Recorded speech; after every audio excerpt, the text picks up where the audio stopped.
Now in over 125 million vehicles across U.S. roads, R-1234yf is the OEM-approved EPA SNAP-compliant refrigerant that's changing the game. Backed by Section 609 certification and SAE-certified equipment, it ensures technicians' safety and warranty-safe servicing. This video breaks down everything the shop owners and techs need to know, including the regulatory drivers, aftermarket servicing impacts, and equipment availability.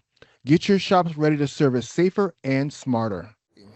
So Natalie, why did the automotive aftermarket shift from R-134A to R-1234yf? Environmental regulations. Globally, the Kigali Amendment to the Montreal Protocol is managing the phase-down of HFCs across all markets. In the U.S., we enacted the EPA's AIM Act to manage the production and consumption of HFCs, again, across all markets. So for mobile, we've designed and developed the R-1234yf refrigerant as a low GWP replacement to R-134a, and it's the refrigerant that OEMs have adopted for use as the new standard in automotive ACs. And Tim, when did this shift start, and when did you really see it start to accelerate? So we actually shipped some of the first YF machines back in 2012. And shortly after that, we started seeing a little bit of aftermarket need for mainly paint and body shops. It really kind of took off in the years 2016 through 2019 as a lot of OEMs started converting their major vehicle platforms over to 1234yf. And by 2021, you saw 8 of the 10 top-selling vehicle models in North America were equipped with 1234yf systems. If you fast forward to just last year, most of the major models sold in the US used 1234yf in their AC systems. Natalie, how big is the R-1234yf fleet, and what is the impact on vehicles being serviced in the aftermarket? This is a great question, Chris. So globally, it's over 200 million vehicles, but in the U.S., it's about 125 million, or roughly 45% of the vehicle population contains YF. So, it really started with the OEM transition back in like 2013, and by 2018, about 80 to 90% of the OEMs have transitioned to YF. So it's, again, as you think about the impact and the size of the YF vehicles in the aftermarket, when you think about the age of the vehicles, again, it's been over a decade since they started the transition, and like Tim mentioned, all vehicles coming into the U.S. today for sale contain YF vehicles. So the age and the size of the vehicle is just continuing to grow. And then on top of that, when you think about warranties, every year about 15 million of YF vehicles are coming off warranty and need to be serviced in the aftermarket. So again, that number is just continuing to grow, and we expect it to grow exponentially over the next 5 to 10 years. So pretty big impact here to the aftermarket. Yes. And Tim, how does that translate to machine sales? Are shops buying more YF than 134A machines right now? Yeah, we continue to see steady growth with our YF machine sales. It's something that's definitely continuing to grow. However, you got to keep in mind, there are still millions of vehicles out on the road today that have 134A AC systems that are going to need to be serviced in the coming years.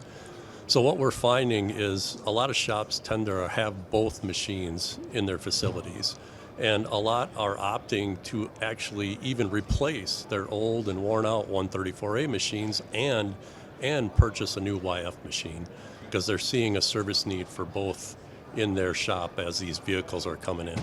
But as Natalie mentioned, the YF vehicle population is continuing to grow. We know that the market is eventually going to shift. It's going to become more and more YF machine sales, more and more YF service needs as these old 134A vehicles get replaced out in the marketplace. If a car uses R-1234yf, can I use another refrigerant like R-134A to service it? And what about new blends that are coming on the market? Yeah, this is a very important question, Chris. So in terms of R-134A, no, you can't use 134A in a YF vehicle, and that's because the EPA has not approved 134A as an acceptable refrigerant for retrofitting 1234yf system. So it's it's in violation of our regulations. It's in violation of the Clean Air Act. So legally, it's just not acceptable. And then on top of that, it does compromise the integrity of the system. So you don't want to put your customer's car at risk, the system at risk, and also your service equipment. It also compromises the integrity of the equipment, so you don't want to put that at risk as well. So it's not only illegal, but it's also a bad idea.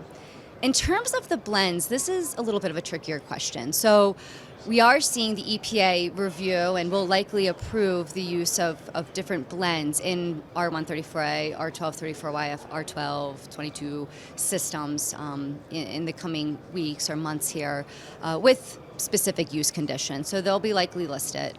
However, I think there's a couple of key points that we want to make sure that the aftermarket is aware of and considers as they consider all of their refrigerant options.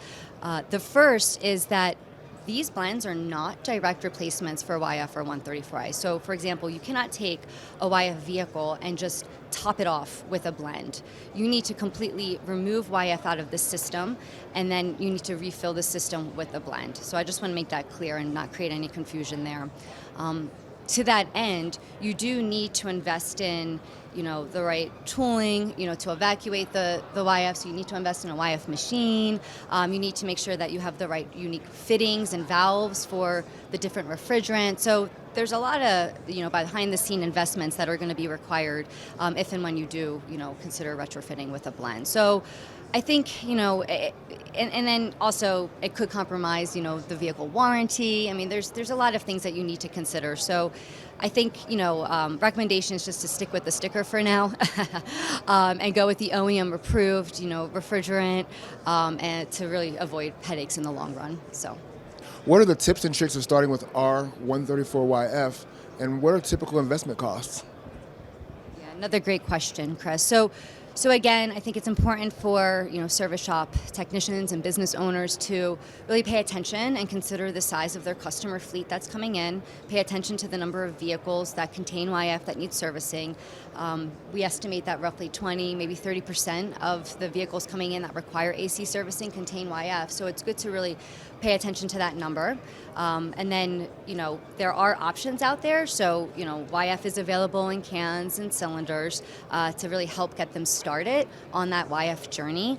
But again, we also have cylinders, and I know, Tim, you'll talk a little bit about the machines here. But it's, again, there's, the equipment's there. It's all approved by the EPA, the SAE. There are guidelines in places to support YF servicing in their shop.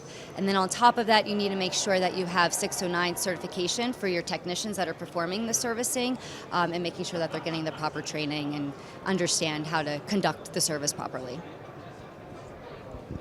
So, Natalie, you mentioned a good point, the EPA 609 certification. From a Bosch Robin Air perspective, we're trying to help out and make sure that technicians do have that necessary certification that they need to be able to perform the service correctly, be able to get the refrigerant that they need to be able to perform the service. We've been offering 609 certification training classes across the U.S. for about the last 5+ years, just to make sure that all the training is available and all the technicians are kind of getting the training that they need.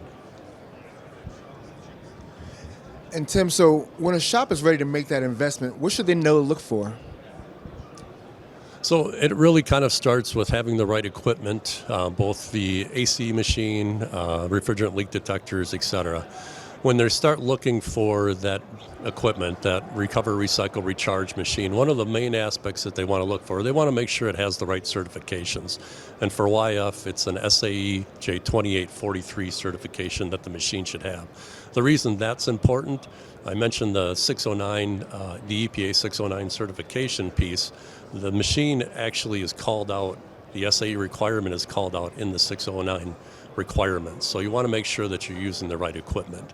You also want to make sure that you have a leak detector that can detect YF, because you want to be able to pick up those small leaks. When you're using the machine, you're going to need that leak detector in conjunction with the machine.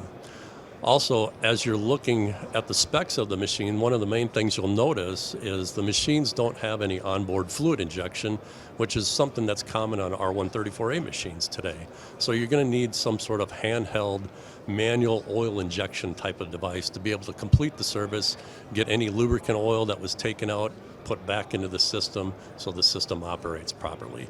And then finally, the thing that you're going to want to look at is the performance aspects of the machine. What is the recovery efficiency? What is the charge accuracy rate of the machine? If you look at the YF systems, the systems over the years have gotten smaller in comparison to R134A. So if you're off on a charge amount by just a small amount, that can lead to some issues down the road. So you want to make sure that the performance of the machine is acceptable and adequate for the YF system that you're going to be servicing. Well, thank you, Natalie, for joining me. Thank you, Tim, for joining me today. And we can learn more in a moment about Opteon and Robinair product lines.